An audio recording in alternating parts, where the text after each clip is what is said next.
Hello sa inyo mga kasama, welcome po sa panibagong episode ng channel namin.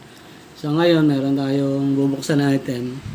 Ito, more on fashion to para sa mga bata. So, tingnan natin. So, kung bago pa lang kayo sa channel namin, huwag niyong kalimutan mag-subscribe at i-on nyo na rin yung notification para ma-update kayo sa mga bago nating video na ilalabas. So, umpisa na natin. So, obviously, nakita nyo naman sa ever namin binili. Pero, ang maganda dito, magugulat kayo sa design. Alam ko yung mga fanatic ng NBA magugulat. So, yung magugulat kayo, binanggit ko fanatic ng NBA, pero Superman yung lumabas. So, hindi ito parang collab yung nangyari. Yan o. So, kung may mga nakakakilala sa Jordan 11, syempre, lahat yan, kilala yan. Isa sa pinakamagandang sapatos na nilabas si Jordan is yung Jordan 11. Yan yung signature na yan, yung makintab. Syempre, yung swelas. Ito.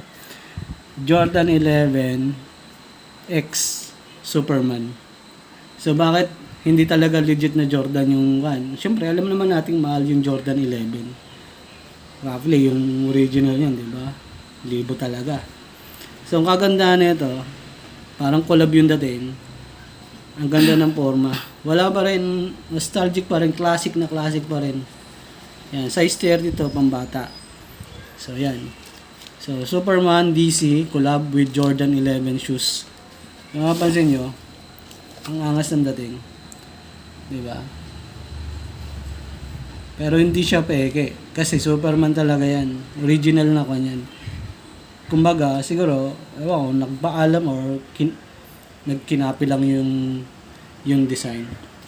So, from Suelas, diba? So, mapansin nyo yung original na Jordan, nandito yung parang Jumpman, o dito. Tsaka dito sa kwan. So, syempre meron yan dito, Jordan 23. So, dito, nilagay nila yung Superman. So, tsaka dito. Alam ko may Jumpman din dapat dito. Ito, kahit ganyan yung itsura niyan, mukha talagang tunay. Diba?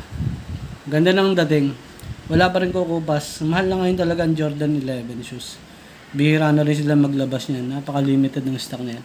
Kaya ang gagawin natin ngayon, actual namin ipapasukat sa anak namin kung ano yung magiging itsura talaga. Dahil angas talaga nito eh. Alam mo ba, nung bata pa ako, ito talaga isa pinaka-dream ko na sapatos. Lalo nung naglabas yung pinsan ko ng nakabili yung pinsan ko ng Jordan 11. Talagang, titingnan mo lagi siya. Titingnan mo lagi yung sapatos na yan. Mapa-casual, mapanglaro. Siyempre, sa ganda niyan, di mo pwede pang lalaro ng ganyan yan. Pubud-bud yan. Yan yung forma ng Jordan. So, ngayon, papasukat natin sa kanya.